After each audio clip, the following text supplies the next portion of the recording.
말씀의 제목, 부자가 축복이라는 편견.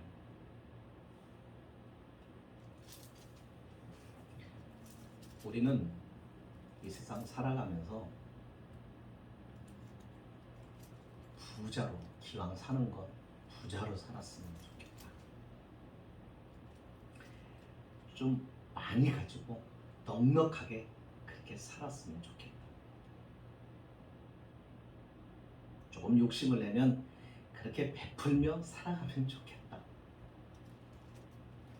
네, 이런 생각을 누구나 다 갖게 됩니다. 왜냐하면 없어 보니까 불편해요. 그죠? 네. 불편한 게 한둘이 아니죠. 그래서 좀 많이 가졌으면 좋겠는 거예요. 그래서 우리는 부자를 부러워합니다. 좋은 집에 사는 사람, 좋은 차를 타고 다니는 사람, 네. 이것저것 세계로 여행하며 그렇게 인생을 즐기는 모습을 보면 부러워요. 그런데 우리가 그것을 부러워하다가도 우리는 하나님의 말씀 앞에서 다시 한번 우리 자신을 돌아봐야 하는 것이 바로 예수를 믿는 하나님의 자녀들의 삶입니다. 오늘 말씀을 보니까 뭐라고 말씀을 하냐면 들으라 부한자들아, 이렇게 시작합니다. 다시 말하면 부자들에게 하시는 말씀.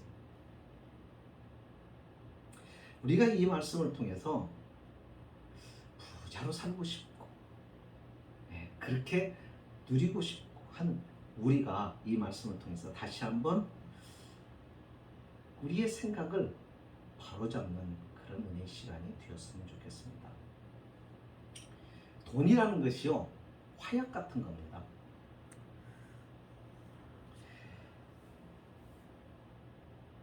잘 사용하면 유익하지요. 성냥개비를 만들어서 불을 지필 때 사용할 수도 있고, 또 이 화약을 모아서 산에서 돌을 캘 때 사용할 수도 있고, 터널을 뚫을 때도 이 화약이 사용이 되고 유용하게 사용이 되죠.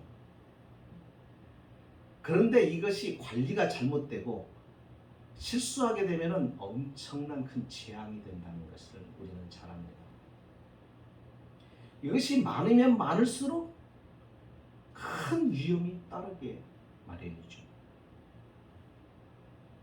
그래서 돈과 화약은 조심해야 되는 거예요.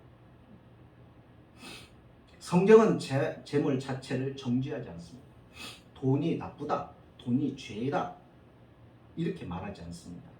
그런데 돈, 즉 재물이 오용되거나 남용되는 것에 대해서는 수없이 경고하고 있다는 것을 우리는 알 수 있습니다. 오늘 말씀도 마찬가지입니다.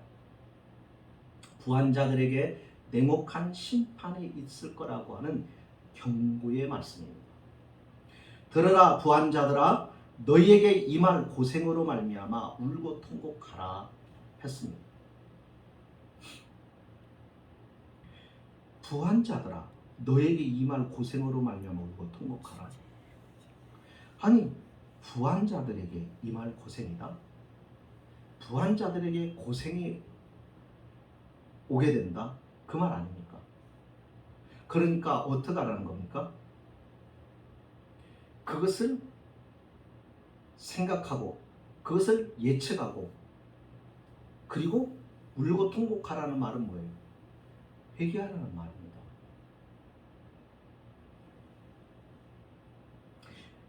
그 이유가 뭘까? 우리는 그 이유를 가까운 우리 자신에서부터 찾아볼 수가 있습니다.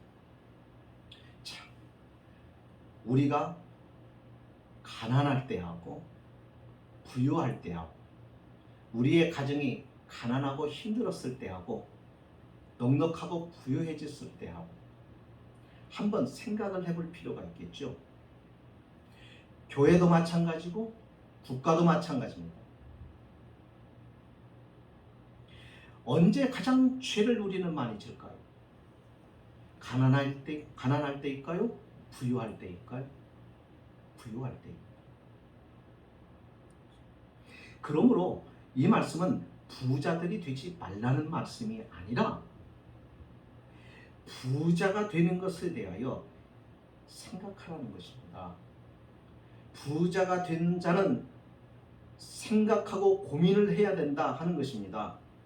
그냥 부자라고 하는 것으로 인하여 즐거워하고 부자라는 것이 그것이 축복이라고만 여기고 그 부자라고 하는 것에 취하여 살게 되면은 결국 엄청난 일을 맞이하게 될 것이다 하는 것입니다. 그러니까 부자가 되었으면 그 부유함을 생각하고 경계를 늦추지 말아라 하는 뜻이죠.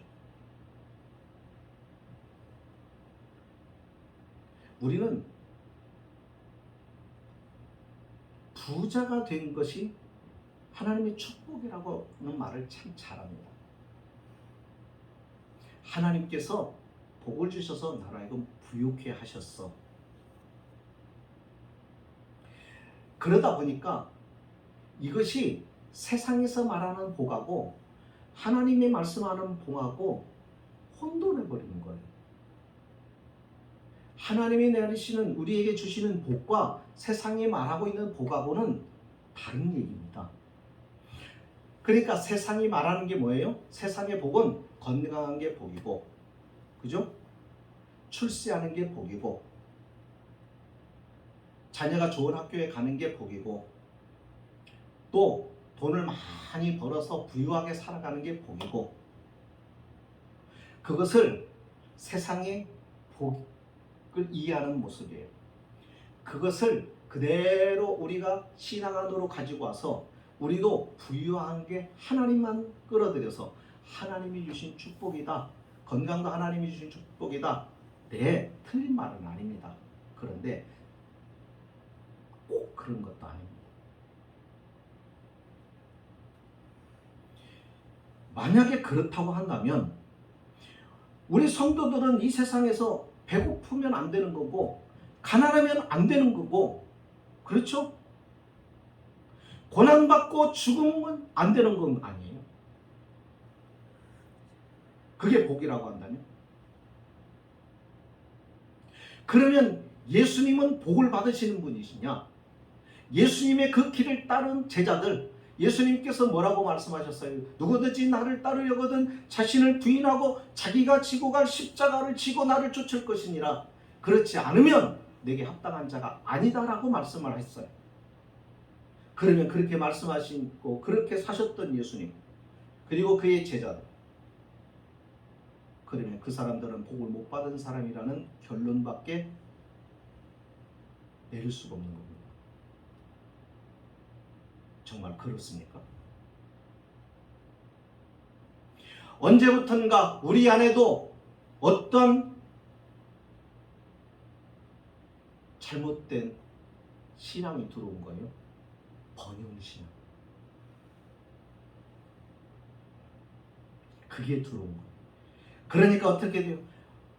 개인적으로도 성도들이 돈 버는데 악착같습니다.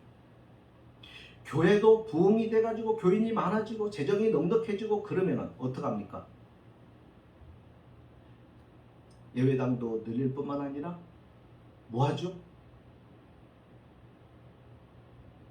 산을 사갖고 기도원을 만들죠. 거기다가 또 뭐하죠? 교회 묘지도 구입을 하죠. 부동산을 자꾸 늘려갑니다. 그 결과가 무엇이냐는 거예요. 교회가 존재하는 이유가 그거일까요? 아니잖아요. 그렇게 지금까지 많은 교회들이 해왔는데 그 결과가 무엇이냐 이거예요. 주님이 과연 그것을 원하시고 기뻐하시는 것이었느냐? 아니라는 얘기입니다. 그렇게 하다 보니까 어떻게 됩니까? 목사가 부유해졌습니다. 예, 부유해져요. 그러다 보니까는 이제는 회장 행세를 하기 시작합니다. 대기업 회장 행세가 돼요. 고급차에 기사를 둡니다. 비서를 둡니다. 왜? 교회가 규모가 이제 커지고 하니까 바쁘거든요. 자, 더 나가서 어떤 큰 교회들은요, 경호원까지 둡니다.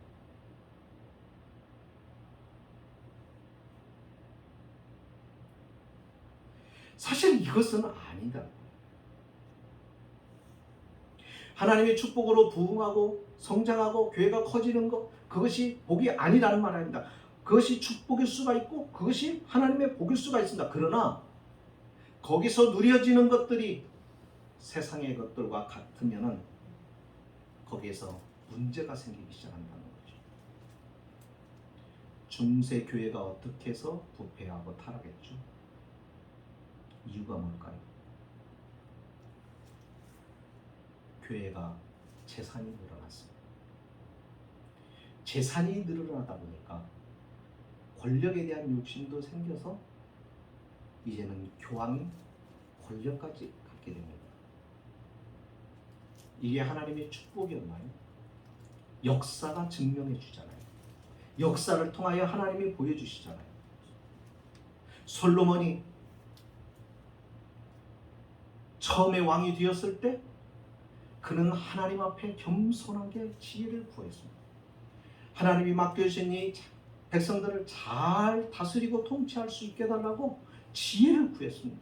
그랬던 왕이 부유함과 넉넉함과 풍족함에 이제는 하나님을 부인하고 이방신을 섬기고 이방 여인들과 더불어 타락을 하기 시작합니다. 이것은 누구도 예외가 아니라는 얘기입니다. 인간이라고 한다면 누구든지 이렇게 부유함과 넉넉하게 되면은 결국에 가서는 부패하고 타락한다는 거예요. 그래서 예수님께서 우리에게 기도할 때 이 기도를 하라고 한 거예요. 일용할 양식을 주시오.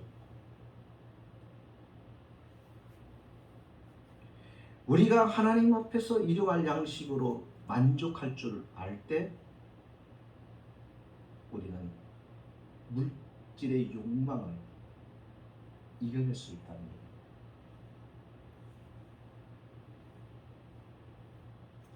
그렇지 않으면 여러분 우리는 심판으로 갑니다. 누릴 수 있다고 착각하면 안 됩니다. 하나님이 많은 것을 주셨으니까 주실 수 있어요. 근데 그것을 내가 다 누리도 된다고 하는 착각에 빠지면 안 되는 겁니다. 오늘 말씀에 2절과 3절에 보면 이런 말씀이 나옵니다. 너희 재물은 썩었다 그랬어요. 너희 옷은 좀 먹었으며 너희의 금과 은은 녹이 슬었으니 이 녹이 너희에게 증거가 되며 불같이 너희 살을 먹으리라. 그 이유가 뭘까? 너희가 말세에 재물을 쌓아. 그렇기 때문에 이 모든 것들을 하나 다 잃게 될 것이라는 것입니다. 이사야 선지자는 뭐라고 얘기했느냐면 그는 이렇게 말합니다. 집과 땅을 계속 사들이는 자들을 정죄했습니다. 이렇게 말합니다. 가옥에 가옥을 이으며 전토에 전토를 더하여 빈틈이 없도록 하고 이 땅 가운데서 홀로 거주하려 하는 자들은 화 있을진지. 아모스 선지자는 사치와 낭비 풍조를 단죄했습니다. 너희는 흉한 날이 멀다 하여 포악한 자리로 가까워지게 하고 상하상에 누우며 침상에서 기지개 켜며 양떼에서 어린 양과 우리에서 송아지를 잡아서 먹고 비파소리에 맞춰 노래를 지저거리며 다윗처럼 자기를 위하여 악기를 제조하며 대접으로 포도주를 마시며 귀한 기름을 몸에 바르면서 요셉의 환난에 대하여는 근심하지 않는 자.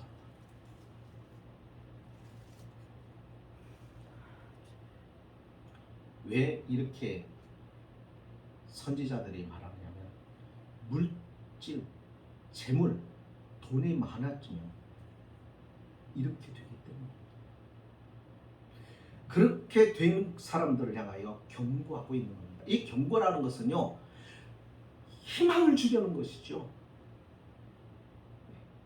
이 소리를 듣고 돌아서기를 바라는 기대감을 가지고 경고를 하는 거예요. 그러니까 이 경고는 하나님의 사랑을 향한 것들입니다.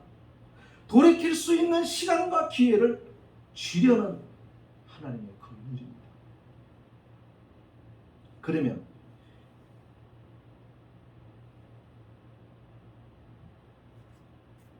목사님, 우리는 돈 많이 달라고 이렇게 기도하면 안 되겠네요. 이야기를 잘 들으셔야 합니다. 돈이 필요할 때가 있죠. 큰 돈이 필요할 때가 있고 해야 할 때가 있지요. 여기서 말하는 것은 바로 그 돈으로 인하여 우리가 어떠한 삶을 살 것인가, 그 돈 때문에 어떠한 우리가 영향을 받을 것이며 우리의 영혼이 어떻게 피폐될 것인가에 대한 고민과 생각을 하라는 거예요. 그래서 재물은 나를 위하여 쓰는 게 아닙니다.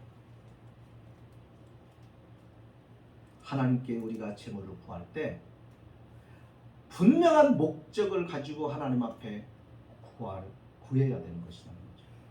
우리가 살아가는데 필요한 것은 무엇을 먹을까, 입을까, 마실까, 그 염려하지 말라는 것은 그건 기도하지 않아도 하나님께서 너에게 있어야 할 줄 알고 필요한 줄 알고 그래서 하나님이 공급해 주신다는 거예요. 그 이상의 것을 너희가 원할 때 거기에는 분명한 목적이 있어야 된다는 겁니다. 그 목적이 하나님을 기쁘시게 하는 거예요. 근데 하나님의 기쁘시게 하는 것을 아주 단순하게 생각해요. 하나님 앞에 헌금을 드리는 것만 하나님이 기뻐하신다고 생각하는 거예요. 아니에요. 그 물질을 아름답게 사용하는 것 하나님이 기뻐하시는 거예요.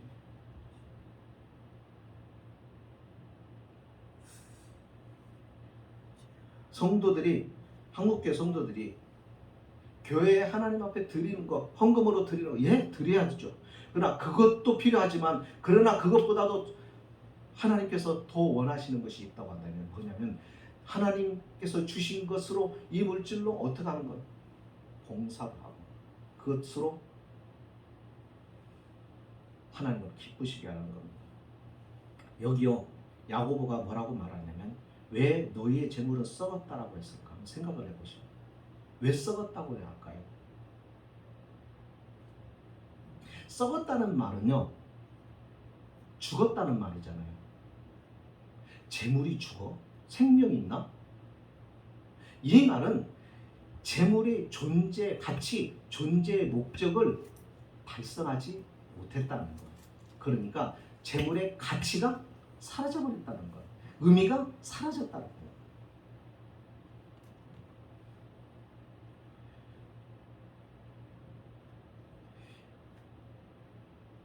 이 재물이 우리가 물이나 우리가 이 돈은요 흘러가야 되는 겁니다. 어느 한 지점에 고이게 되면 썩어요. 물도 계속 흐르지 않고 한 부분에 고여있게 되면 썩습니다. 돈도 한 사람에게 고여있으면 썩습니다.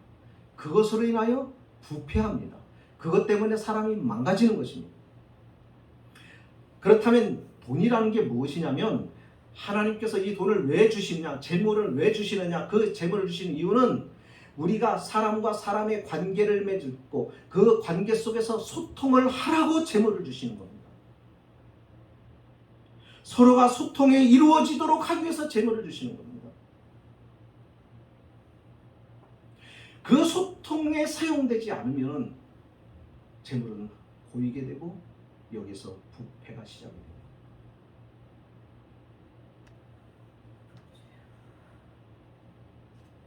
저축도 어느 정도여야 되죠. 우리가 이렇게 아시잖아요. 보통 우리가 살아가면서 아둥바둥 하면서 이렇게 살아갈 때는요, 열심히 노력하고 열심히 일하고 그러면서 재물을 가지고 그를 살아가요. 이것은 아주 정직한 것이고 이것은 아주 소중한 것이고 이것은 하나님이 가장 귀하게 여기시는 것입니다.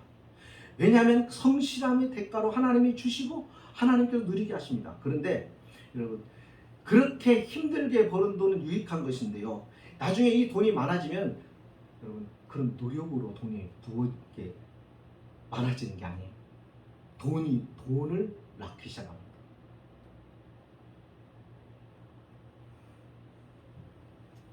그때는 더 심각해지죠. 여기 재물을 모으려는 사람들이 왜 이 재물을 모으려고 할까? 왜 사람들은 재물을 모으려고 할까? 한번 우리가 생각해 보자는 거예요. 왜 그럴까요? 왜 재물을 모으고 싶으세요?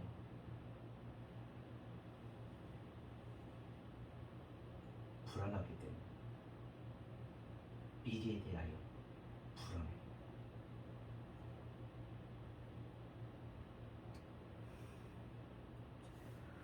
그러니까 그 불안함을 진정시키고 그 불안함을 해소시키기를 원해서 자꾸 재물을 모읍니다. 많이 있으면 든든하거든요. 그런데 잘 보세요. 세상 사람들은 그럴 수 있어요. 왜요? 그들에게는 보호자가 없으니까. 그러나 오늘 우리에게는요, 그렇게 우리가 그런 방식으로 살게 되면은 결국 어떻게 되냐면 하나님이 하실 일을 하나님이 해 주시는 일인데 그 하나님의 자리에 돈을 대치시키는 것입니다. 그러니까 결국은 하나님이 아닌 돈을 통해서, 재물을 통해서 안정을 얻으려고 하는 것이죠. 그러니까 그게 뭐가 되는 거예요? 죄가 되는 거예요. 세상 사람들은 말할 필요 없습니다. 왜냐하면 그 사람들에게는 그럴 수밖에 없는 것이, 그렇게 살다가 세상은 모든 것들이 끝나요.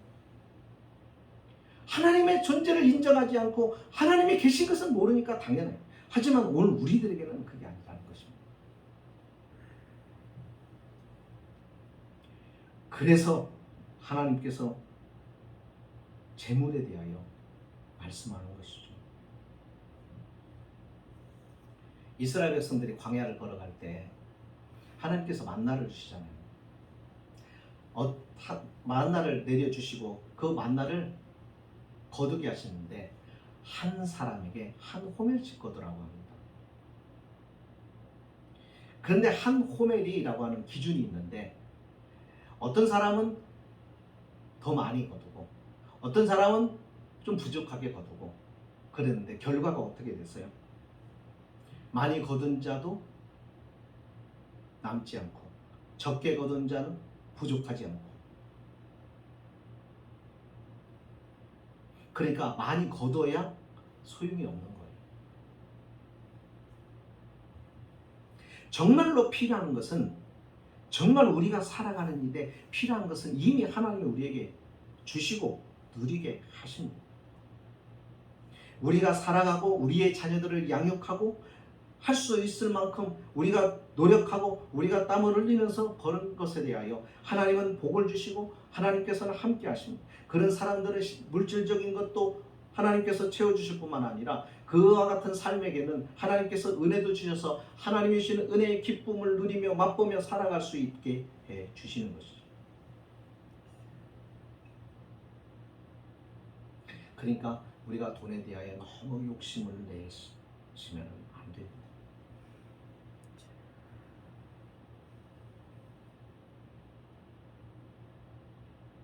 하나님께서 이스라엘 백성들에게 일용할 양식만큼만 주시고 나머지는 다 썩어 사라지게 만들었어요.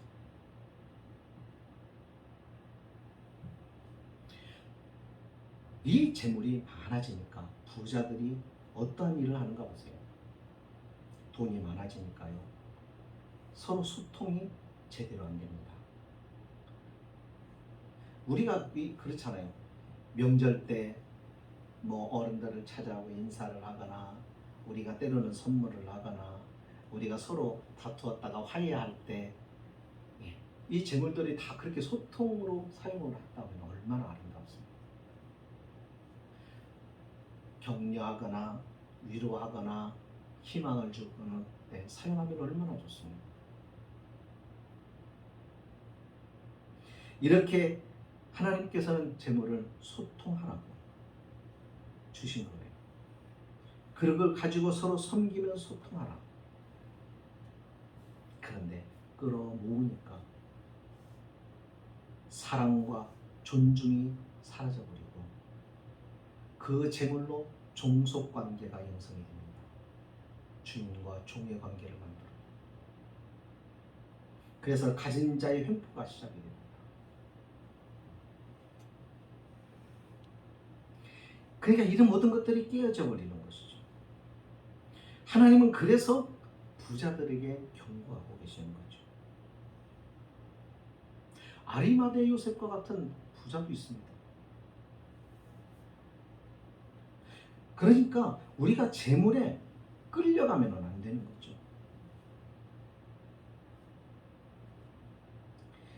이와 같이 부자들이 착취를 했다고 말하죠. 오늘 말씀에 보니까 뭐라고 말합니까?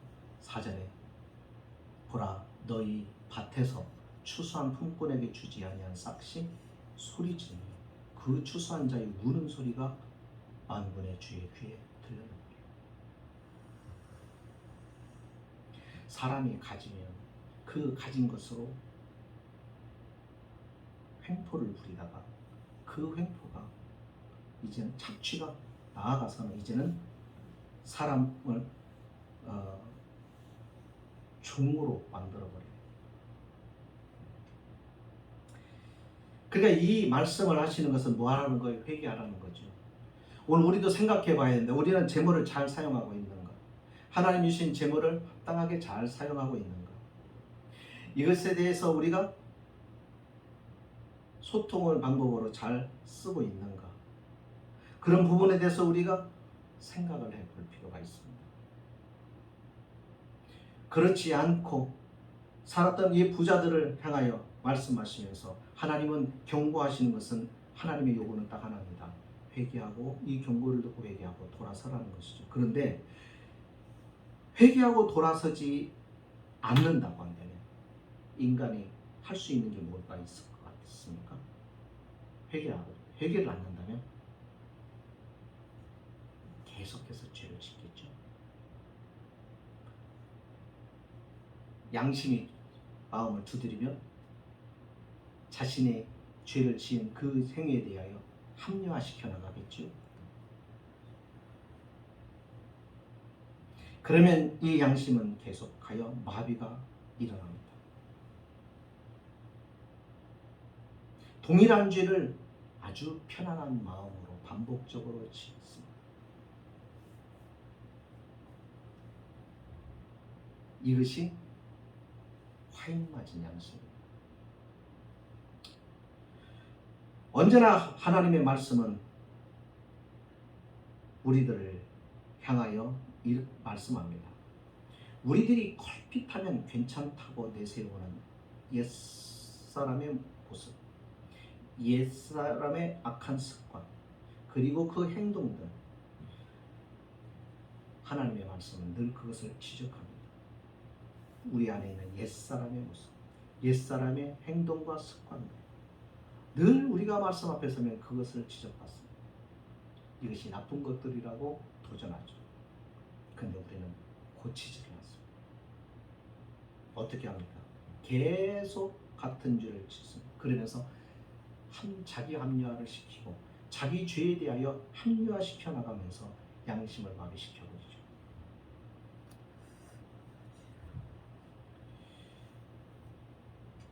오늘 부자들을 향하여 야고보는 세 가지로 너희들이 이것을 이렇게 억압하고 있다고 말합니다. 첫째는 4절에 뭐라고 말합니까? 임금을 착취했다는 것. 하나님은 고용한 품꾼의 삭은 하룻밤도 넘기지 말라고 분명히 레위기에서 말씀을 하셨죠.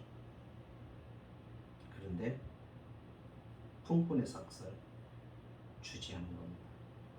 하나님이 들으시고 갚으시겠다고 분명히 말했습니다. 그렇기 때문에 하나님은 그대로 집행하실 것입니다. 두 번째 5절에 보면은 사치에 대한 얘기합니다. 여러분, 사치는 내 것을 내가 갖는 게 아닙니다. 원래 그것이 내 몫이 아닙니다. 우리에게 돌아오는 몫은 우리의 필요한 것, 그 이상의 것을 하나님이 주셨다고 한다면 그것은 하나님께서 우리로 하여금 일하라고 주신 것 아닐까요? 그러니까 사치한다는 것은 무슨 얘기예요? 가난한 이웃에게 돌아갈 것을 가로채서 내가 누리는 것이라 하는 것입니다. 여기 6절에 이렇게 말합니다. 너희는 의인을 정죄하고 죽였다라고 얘기합니다. 여기 의인은 어떤 사람일까요? 이 부유한 부자들의 착취에 희생된 사람들. 그 희생된 사람을 가리키는 것이죠. 자, 그렇다 한다면 다시 한번 이제는 생각해 봐야 합니다. 부자가 하나님의 축복이라고 생각하십니까?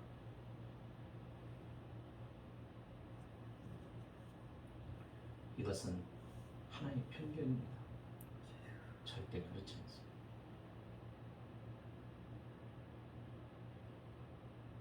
오히려 가난하고 힘들고 어려울 때 우리의 믿음이 순박하지요. 하나님을 향하여 절절히 매달립니다. 하나님이 너무 필요하다는 것이죠. 하나님을 너무 필요로 합니다. 그래서 어쩌면요, 이게 게을러서 가난한 것을 말하는 게 아니에요. 게을러서 가난한 것에 대해서는 말하면 안 돼요. 우리가 성실히 않고 그렇게 살아가는데도 우리가 넉넉하고 부유치 않아요. 그러면 우리가 자꾸 불평하게 되고, 하나님 도대체 우리는 이 경제적으로 힘든 데서 언제나 헤어나게 하실 거예요. 하나님 좀 벗어나게 해주세요. 우리는 그렇게만 기도해야 할 줄 알지 이것이 내게 유익이고 이것이 내게 복이라는 생각을 해본 적이 없는 거예요. 아니에요. 이것 때문에 우리의 믿음이 유지되는지도 몰라요. 이것 때문에 하나님이 나와의 관계를 유지하고 계시는지도 몰라요. 그렇다고 한다면 이게 더 복 아닐까요? 결론입니다. 여러분들의 복은 뭐 어떤 것입니까? 여러분들의 보물은 무엇입니까?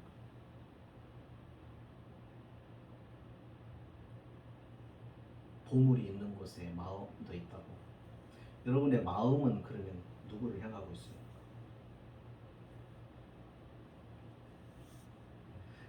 우리가 이렇게 돈을 사용하는 것을 보면은 알 수가 있는 게, 내 마음이 어디를 향하고 있는가를 알게 돼요. 돈의 씀씀이를 이렇게 보면 우리의 마음이 하나님을 향할 수 있도록, 그래야 우리의 물질도 하나님을 기뻐하시는 것에 사용되고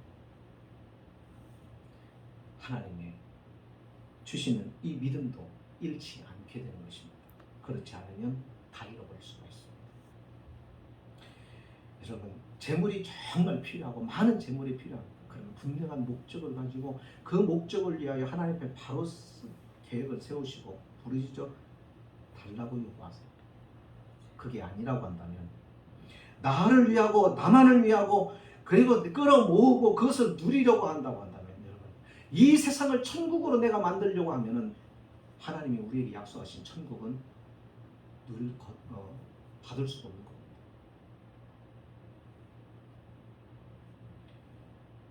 재물에 대한 욕심은